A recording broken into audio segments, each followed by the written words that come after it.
So as our market's shifting, and ours isn't having a dramatic shift, but it is changing. It's not quite so crazy all the time. One of the things that we're seeing more are price reductions. And with new agents that come on our team, we talk a lot about how do you get a price reduction.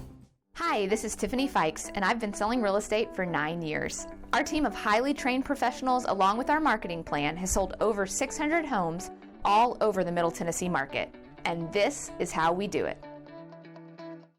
No matter how good of a job that you've done on pricing the homes, sometimes there are houses that just don't sell.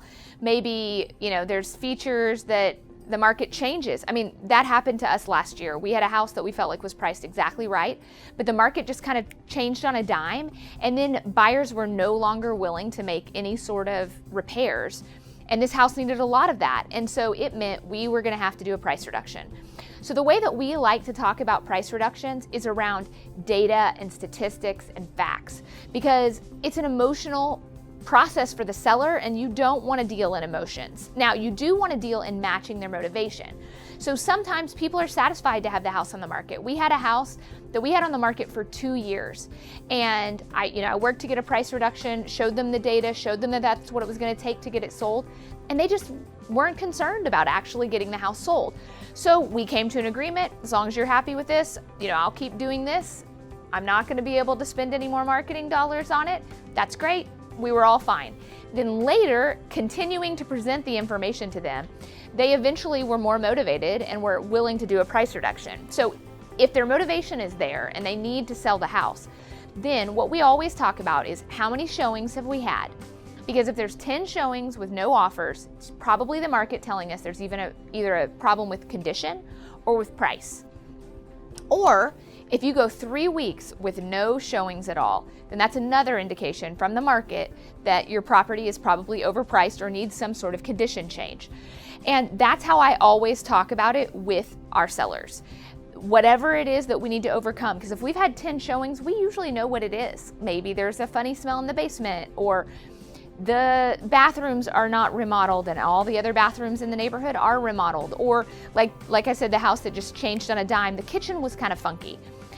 The seller didn't want to change the kitchen. It wasn't worth it for them. It wasn't a good choice, a financial decision to renovate the kitchen. So then we knew we needed to change price or we needed to change condition. So for them, they decided we want to reduce the price. And so we just have those conversations every week. How do you feel about, the market that we're having? How do you feel about the traffic that we're having? Are you happy with where we are in the process? Because again, if their motivation doesn't match, then we don't want to be forceful. But they did hire us for our opinion, and we say that a lot. You hired us for our professional opinion, and right now the market is telling us that we're overpriced and we need to make an adjustment either on the price or change something about the house. We had a house that had power lines in the back. That was the condition piece that made the price wrong, and we couldn't change that.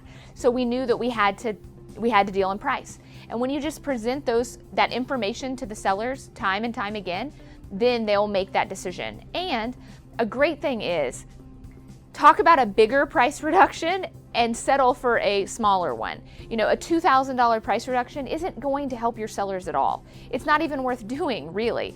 So if you are saying, all right, we need to have a $10,000 price reduction, look at what a $15,000 would be. And then say, and I think that we could probably do it with a $10,000 price reduction.